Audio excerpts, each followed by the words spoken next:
Praise the Lord. நம்முடைய பிதாவாகிய தேவனாலும் கர்த்தராகிய இயேசு கிறிஸ்துவினால் உங்களுக்கு கிருபையும் சமாதானம் பெருகுவதாக. நாளிலும் கூட நமக்கு ஜீவனை தந்ததும் அல்லாமல் தயவு பாராட்டினார்லவா, அவரை துதிக்கலாமா? உமது முகம் நோக்கி பார்த்தவர்கள், உமது முகம் நோக்கி பார்த்தவர்கள் வெட்கப்பட்டு போவதில்லை.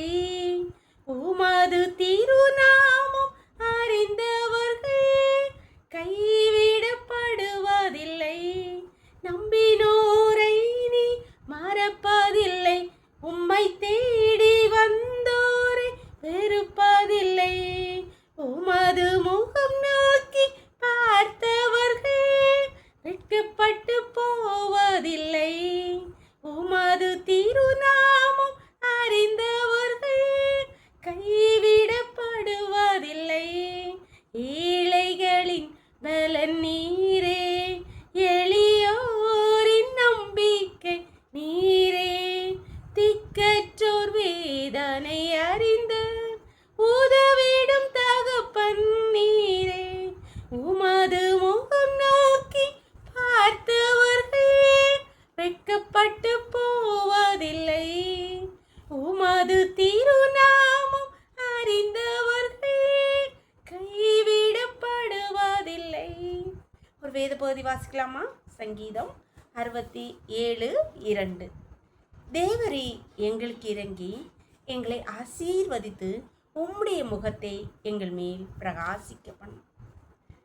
சங்கீதக்காரனாகிய தாவீது கர்த்தரை நோக்கி பண்ணின ஜெபந்தான் இது. தேவரே எங்களுக்கு இறங்கி எங்களை ஆசீர்வதித்து உம்முடைய முகத்தை எங்கள் மேல் பிரகாசிக்க பண்ணும்.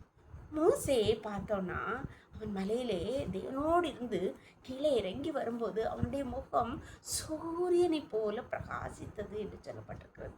அன்பானவர்களே, கர்த்தர் நம்மை இறங்கினால் மட்டுமே, அவருடைய முகத்தின் ஒளியை நம்மையில் பிரகாசிக்க பண்ணினால் மட்டுமே நாம் ஆசீர்வதிக்கப்படுவோம். அந்த ஆசீர்வாதத்தை பெற வேண்டுமானால் அவர் நம்மேல் அவருடைய முகத்தின் ஒளியை பிரகாசிக்க பண்ண வேண்டும்.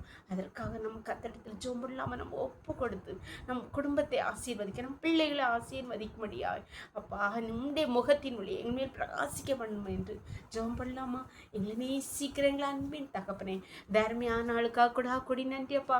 நாளின் காலை முதல் இம்மட்டுமாய் உங்களுடைய தயவுள்ள கரம், உங்கள் கிருபைகளை தாங்கினதே அப்பா. நன்றி அப்பா. நன்றியோடுமே துதிக்கிறேன் தகப்பனே. இப்பொழுதும் அடியாளோடு இணைந்திருக்கிற ஒவ்வொரு பிள்ளைகளும் உடைய கருத்திலே தரணும் அப்பா. தங்கள் வாழ்க்கையின் ஒவ்வொரு தேவைகளுக்காக அன்று ஒவ்வொரு சூழ்நிலையிலும் நோக்கி கூப்பிடுகிற உம்முடைய பிள்ளைகள் மேல் நீர் இறங்கி கர்த்தாவை உம்முடைய முகத்தின் ஒளியை பிரகாசிக்க பண்ணுவீராக. அவர்கள் ஆசீர்வதிக்கப்படுவார்களா அப்பா. உம்முடைய நாமத்தினாலே பிள்ளைகளை ஆசீர்வதிக்கிற தகப்பனே. உம்முடைய கருத்திலே ஒவ்வொருவரையும் தாழ்த்தி தரணும். இதற்குள்ளே மூடி மறைச்சுக்கோங்கப்பா. சகல துதியும் கனமும் வல்லமையும் பலன் ஞானமும் எங்கள் தெய்வாதி தேவன் ஒருவருக்கே செலுத்துகிறோம். இயேசுவின் மூல ஜெபங்கள் அல்ல தந்தையே. ஆமென்.